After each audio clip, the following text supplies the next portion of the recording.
સૌરાષ્ટ્રના સૌથી મોટા માર્કેટ યાર્ડ એવા ગોંડલ યાર્ડમાં પણ ડુંગળીની બમ્પર આવક થઈ। ગોંડલ યાર્ડમાં એક જ દિવસમાં ડુંગળીના 1 લાખ કટ્ટાની વિક્રમી આવક થઈ। ગોંડલ યાર્ડમાં પ્રતિ મણ ડુંગળીના 500 થી 1000 સુધીના ભાવ બોલાયા।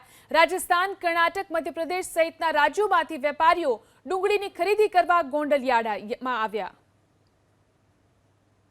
આજરોજ ગોંડલ માર્કેટિંગ યાર્ડમાં ડુંગળીની આવક કરવામાં આવી હતી। ડુંગળીની આવક 80,000 થી 1 લાખ કટ્ટાની આવક થઈ હતી।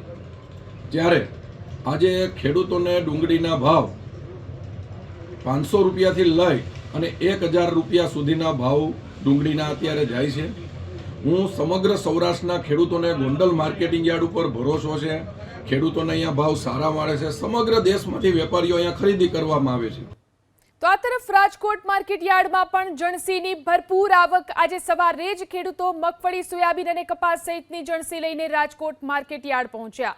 મગફળીની 1,10,000 ગુણીની આવક થઈ તો કપાસના 15,000 મણ અને સોયાબીનની 40,000 મણની આવક થઈ। 700 થી વધુ વાહનો પહોંચતા રાજકોટ માર્કેટ યાર્ડની બહાર 8 કિલોમીટર લાંબી કતાર લાગી।